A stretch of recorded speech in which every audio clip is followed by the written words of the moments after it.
Welcome to another episode of Memorable Moments in Topeka History. I'm your host, Harold Gingrich. The date of September 8, 1904 has been all but forgotten in Topeka history. But it's a date that needs to be remembered because on that day, some 3,000 Civil War veterans came with their families, descended on the tiny town of Topeka, whose population was less than 500 people. And it was for the 21st reunion of the Civil War survivors of the 30th Indiana Regiment. The 30th Indiana was organized in Fort Wayne and mustered into service for 3-year enlistment on September 24, 1861, under the command of Colonel Zion S. Bass. The regiment remained active until November 25 in 1865. And during that time, the 30th Indiana saw action at the Battle of Shiloh, the Battle of Corinth, the Battle of Stone River, the Battle of Chickamauga, the Atlanta Campaign, the Battle of Kenmore Mountain, seizure of Atlanta, and the Battle of Jonesburg, the Second Battle of Franklin, and the Battle of Nashville, just to mention a few. We're not sure why Topeka was chosen for the reunion, but we know that William A. McConnell had been a member of the 30th Indiana. His grandfather, whose first name was also William, had been a captain in the War of 1812 and was the first justice of the peace in the community and performed the first recorded marriage, that of Minerva Gaines and Norman Sessions. That wedding took place on February the 8th, 1835. And then on May 27th, 1837, he was named the first postmaster of what was called the Hawpatch Post Office. His grandson, William A. McConnell, joined Company E of the 30th Indiana on January 25, 1862, as a private. Well, it's hard to imagine, as I said, 3,000 Civil War veterans coming to a tiny town like Topeka. But the 30th Indiana, with 18 surviving Civil War veterans and their families, came to Topeka for their 21st annual reunion. We don't know exactly where the reunion and the business sessions or the evening campfire was held in Topeka, but we do know that Topeka rolled out the red carpet on that Thursday. And thanks to Mike Vandermark, who donated his $3 garage sale purchase to the Topeka Area Historical Society, we actually have one of the original invitations complete with a train schedule. Well, looking through that invitation just reveals a number of Topeka residents who played a key role in that reunion. A.T. Poyser was the president of the organization, Robert Kent, the vice president, and the Honorable J.N. Babcock, Kent's brother-in-law, gave the welcome inaugural address. Pastor William H. Brightmore, a local pastor, offered the invocation. There's a fascinating account of how the regiment's colors were taken by the Confederates at the Battle of Chickamauga on September 19, 1863.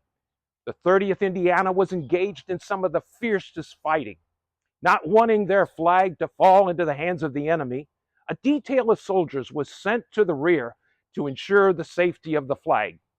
Unfortunately, they were captured and spent the next 2 years in the Libby prison. After the war, the flag was returned to Washington. Shortly after the inauguration of Governor Frank Hanley, it was returned to Indiana. 42 years after the flag was taken, on September 19, 1905, Governor Hanley brought that flag and gave an address to the reunion of the 30th Indiana that was held in Hamilton, Indiana. The Fort Wayne Journal-Gazette reported that the governor brought out the tattered old flag. A wave of emotion swept through the crowd, and some sought to touch its folds. Others drew near, and their lips and their they just clung to it like a mother would cling to a small child that had been lost. We don't know who wrote the words inside the welcome invitation of 1904, but there's certainly a fitting tribute. Welcome is proffered, your noble band, for when liberty faltered, you gave your hand to steady the poise of our goddess queen, while she held aloft with majestic mien hope to the fallen, oppressed and sad, and freedom to those in slavery's garb clad. Welcome ye men of the regiment, the latchstring out, fact, it's a tent. Our town is filled to its limits with cheer, for you who have met once again, one more year, to clasp hand in comrades' true grasp, for perhaps the last time, mayhaps it's the last. The LaGrange Standard wrote a glowing report of the events of that day. The headline of the September 15, 1904 Standard read like this: "A generous welcome. The loyal Hawpatch entertains General Lawson's regiment." Patriotic, generous, rich Hawpatch.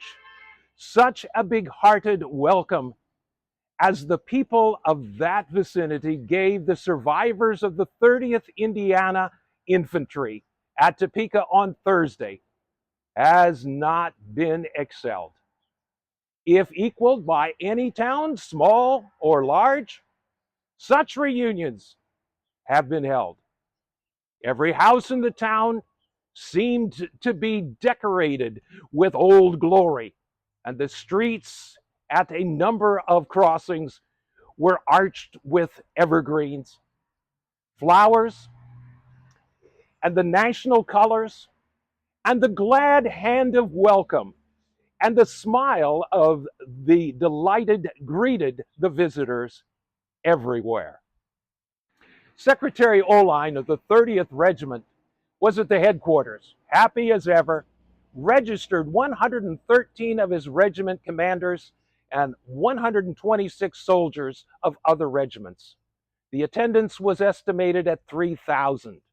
The ladies served dinner to 1,200 and supper to as many more, making 2,400 meals furnished by the generous people. There was so much more to be discovered about what happened on that amazing day. But one thing is for sure, it was definitely a memorable moment in Topeka history. Join us again next time when we take another look at a memorable moment in Topeka history.